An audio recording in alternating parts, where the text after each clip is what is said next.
everyone, welcome to my vlog on travels and psychology. I'm Antonia Frey and I'm a clinical psychologist and mediator. I have a group practice in Bern, Switzerland. This is the first session of my vlog. We'll give you a brief introduction on what to expect in the next episodes. The concept of this vlog revolves around certain elements of positive psychology that I would like to present. And there's also going to be a part on travels because it's something that I definitely love doing. As I live in Switzerland, I also take advantage of the superb location and travel almost every weekend. So the first destination that we'll be looking at is Lenzburg. It's a city in the northern part of Switzerland. After this footage, we'll be talking about a concept in psychology, so stay tuned. Lenzburg is a city of roughly 9,500 inhabitants in the northern part of Switzerland, canton of Aargau. One of its most noteworthy sites is the castle on top of a hill, which we'll be traveling to on this trip. But first, let's have a stroll through the old town.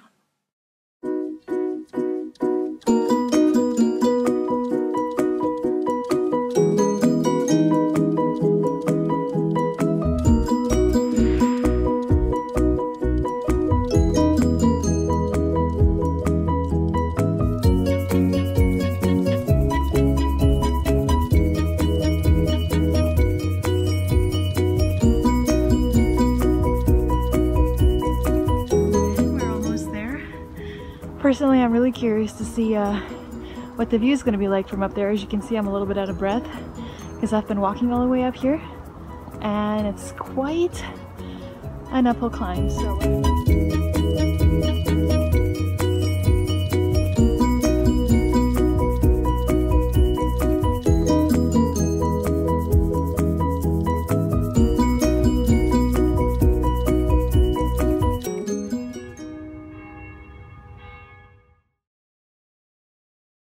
Hi, welcome back everyone. I hope you enjoyed the little footage on Lenzburg. In the next session, we'll be traveling to Saint-Pré, which is a nice little city at the Geneva Lake. So it's going to be a lot of beautiful sights. So right now, as promised, we'll look at a concept of positive psychology and well-being. I am a clinical psychologist, but I won't focus on different disorders or pathologies. Instead, I would like to introduce some notions of personal development and positive psychology that you can hopefully apply in your own lives and become happier and more fulfilled in the process. As this is the first episode and I'm extremely pleased to create this vlog, I would like to talk about gratitude and why it is so important. First of all, developing a more grateful attitude does not mean you will have to disregard any negative events in your life or painful experiences, because we don't want to live in denial, so you definitely do not have to do that. Instead, a more grateful attitude will allow you to focus more extensively on the things that do go well in your life and increase them. There has been a lot of research done on the practice of gratitude, and let's have a quick look at some of its benefits. Researchers at Eastern Washington University discovered that gratitude is inversely correlated with depression. For those of you who do not have a scientific background, a correlation simply means there is an association between two variables without being able to tell if there is a cause and effect involved. In this case, gratitude is inversely correlated with depression, which means the more grateful you are, the less depressed you will be, and vice versa. A study carried out at the University of Miami revealed that those participants who kept a journal of gratitude had overall fewer health problems and got on average 1.5 hours more exercise a week.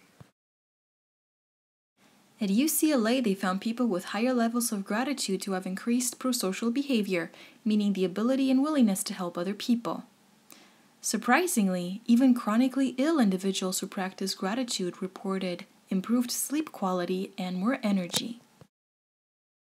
In addition to that, they experienced higher levels of well-being and a sense of belonging. No doubt gratitude seems to have quite an impact on your happiness and health. Well, I'd say that's pretty awesome. So in this part, I would like to present some techniques on how to put this practice to good use. You may have already heard of this method. It's actually quite simple. If you want to, you can take a few minutes before bed and just reflect on your day and try to identify at least one or two things that went well and which brought you joy. You can also recount your day and just include the things that you found great. And don't worry if at first this might be a little hard to do. It might take some time. We all think in different ways, and mind frames and habits are pretty hard to change. You will notice that in time, you will develop more and more of a tendency to focus on positive things more than before, and this in turn will slowly improve your outlook on life in general and on meaningful domains. If you want to, you can share your experience with me. In the next session of my vlog, I will show you how to do that. If English is not your native language, you can feel free to send me messages in German, French, Romanian, or Spanish. I should be equally fluent in all these by now. In his book, Nike on Gratitude, Grace, and the Japanese Art of Self-Reflection, Greg suggests asking 3 additional questions before going to sleep each night. What have I received today? What have I given? And what trouble have I caused? This helps you not only acknowledge your blessings, but it also fuels a desire to give back.